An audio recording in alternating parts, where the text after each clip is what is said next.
오미크론 확산으로 바뀐 방역 체계, 특히 검사 체계가 많이 달라졌죠. 고위험군이 아니면 PCR 검사가 아닌 신속 항원 검사부터 받아야 하고 동네 병의원에서도 검사가 가능한데 그러다 보니 현장에서는 혼선이 적지 않았습니다. 정지주 기자입니다. PCR 검사라고 하죠. 면봉이 코 속 깊숙이 들어오면요, 눈물이 찔끔 납니다. 필요에 의해서 혹은 불안해서 선별진료소 가서 무료로 받아왔는데요.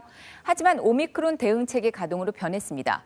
우리가 익숙했던 그 검사는 고위험군에 해당되는 이분들이 주로 받고요.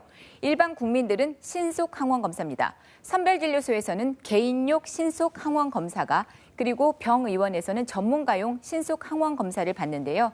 자, 여기서 양성이 나오면 PCR 검사를 받게 됩니다. 어제가 그 첫날이었는데요. 우선 선별진료소부터 가보시죠. 줄 하나가 더 생겼습니다. 신속 항원 검사 줄입니다. 관리자 감독하에 개인용 신속 항원 검사를 받고요. 15분 정도 기다려서 음성이 나오면 음성 확인서 받고 집에 갈 수 있습니다. 양성 나오면 PCR 검사를 받아야 합니다.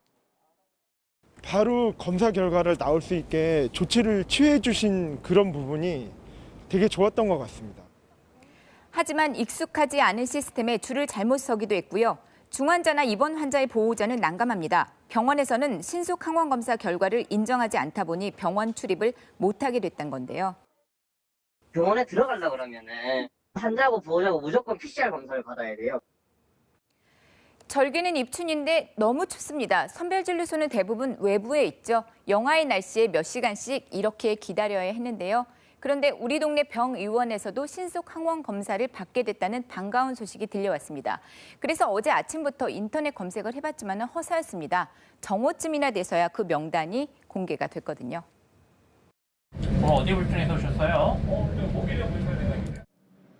의사 진찰 후 전문가용 신속 항원 검사가 이뤄집니다. 큰 고생 안 하고요. 일단 편하다는 반응인데요. 간단하게 끝나서 좋은 것 같습니다. 결과도 빨리 나온다 해서 기대되고요. 하지만 곳곳에서 준비가 덜 된 모습 보였습니다. 대부분 의료기관들이 아마 키트도 없었기 때문에 검사를 하고 싶어도 할 수 없는 것들도 있었고 일반 진료 환자와 검사 받으러 온 분들을 분리하는 동선 관리 문제도 해결 못했다는 경우도 있고요. 출입구가 하나인 경우가 많아가지고 동선을 완전히 분리하는 거는 일반적인 동네 의료기관에서는 불가능한 걸로 생각이 되고요. 이런저런 이유로 실제 진료에 참여한 동네 병의원은 60% 정도에 불과했다죠.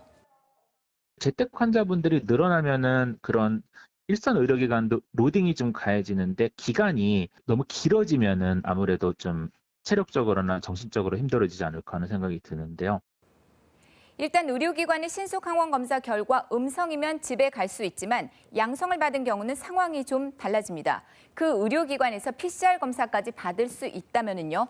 검사를 받고 양성이라면은 의사의 처방에 따라서 치료를 받게 되겠죠. 하지만 PCR 검사를 받을 수 없는 곳이다. 그렇다면 PCR 검사를 받으러 선별진료소를 또 가서요. 이렇게 긴 줄을 서야 합니다. 비용의 경우 검사비는 무료지만은요. 의사 진료비가 있습니다. 일단 5,000원 정도로 알려져 있지만은 의료기관마다 다르다고 하는데요. 한편 자가 진단 키트를 사서 직접 검사하는 분들도 많습니다. 곳곳 품절이라 이조차도 쉽지 않은데요. 그리고 여기서 음성이 나왔다고 방역 패스로 인정받지도 못합니다. 일단 사용한 키트는 잘 버려야 합니다. 음성이 나온 키트라면은요, 종량제 봉투에 넣어서 이렇게 버리면 되지만은요, 양성이 나온 키트는 동봉된 봉지에 밀봉을 하고요, 보건소나 선별진료소에 가져가서 격리 의료 폐기물로 처리를 해야 합니다. KBS 뉴스 정지주입니다.